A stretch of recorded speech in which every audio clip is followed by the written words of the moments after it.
of the things, obviously, I'm sure you're probably fairly communicative with Representative Tlaib, and even the response that she put out there wasn't even that controversial as far as I was concerned.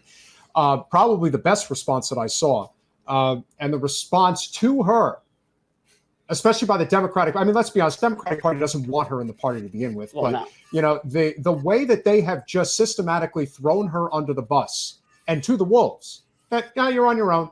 We don't even care about your well-being or your people. We don't care that you're getting death threats, among other things. We're just going to leave you out there to rot.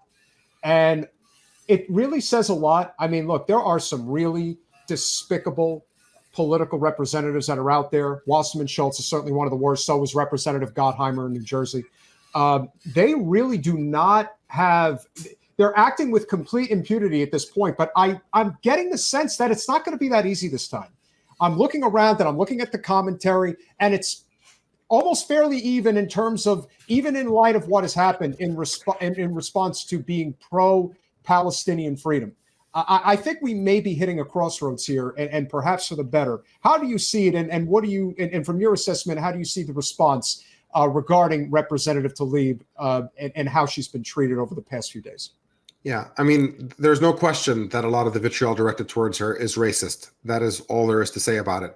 She's being attacked for having a Palestinian flag posted in her, outside of her congressional office. It's being equated with support for terrorism or whatever else. I mean, it's just anti-Palestinian racism, which is a very, very dominant force in our political discourse. But in terms of the general trajectory, it is, in my view, a positive one. I think what we're witnessing with this particular incident is a setback. But in general, younger people and more progressive people are getting this issue better and better. They are beginning to object to unconditional military funding for Israel, military support. A majority of Democrats at this point favor restricting some military funding for Israel because of Israel's violations of Palestinian rights. That's unheard of. The party is not responding to it yet because it's led by dinosaurs who are not catching up to the times and have already come into their political being in a context in which you have to be pro-Israel, and they're not catching on to the fact that that is not the climate that we exist in anymore. The extent of the anti-Palestinian media coverage in this moment, I think,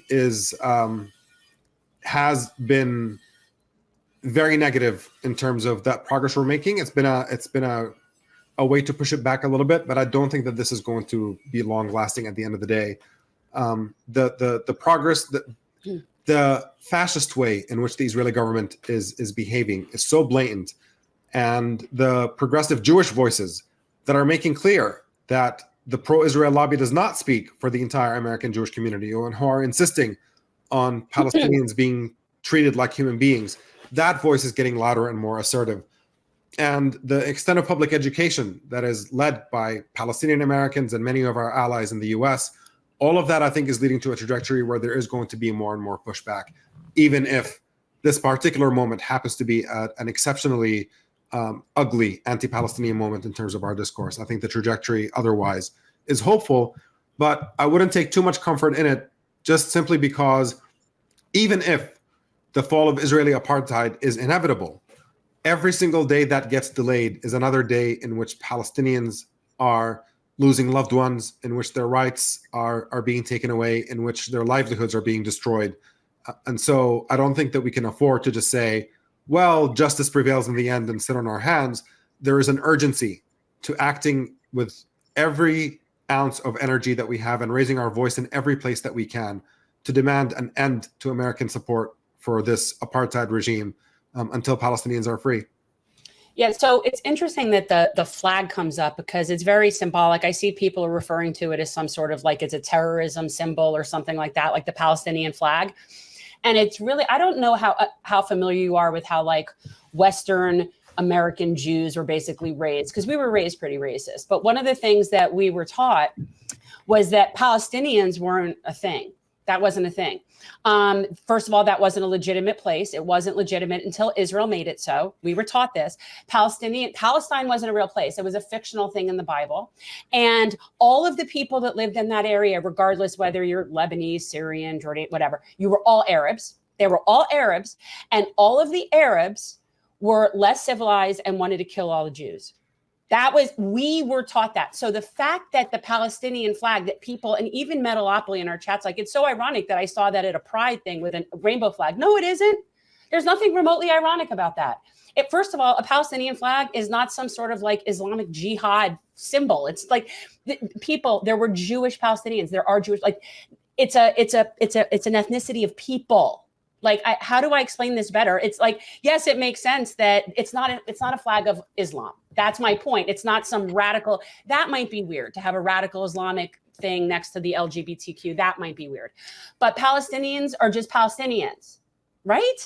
Yeah. But again, and I think it's best to, conclude the conversation on this point, Omar, is that the goal of the State Department, specifically the military-industrial complex, the goal of the, let's be honest, fascist Israeli government, it's to dehumanize people at all costs that are considered the enemy. All Palestinians are the same.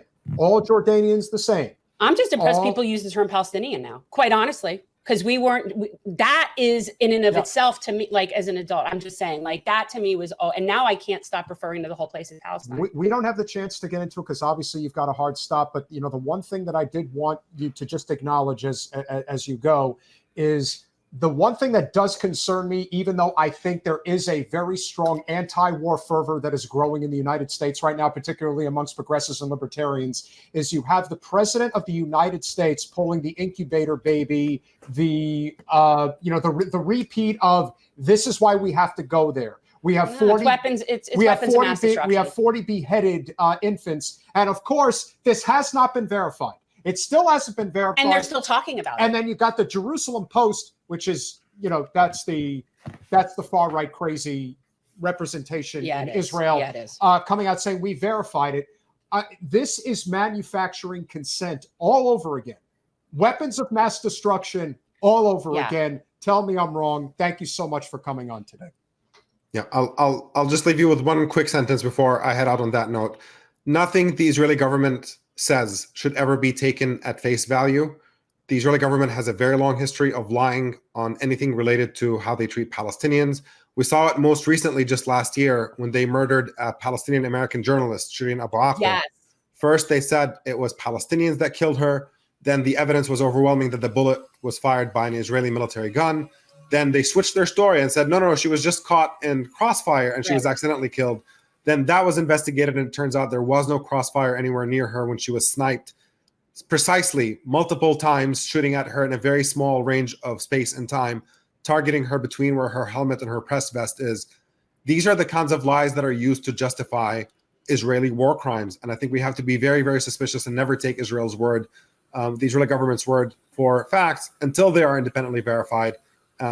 Otherwise, I think that's a fundamental part of the problem here, is that we treat anything the Israeli government says as truth and anything Palestinians say as suspect.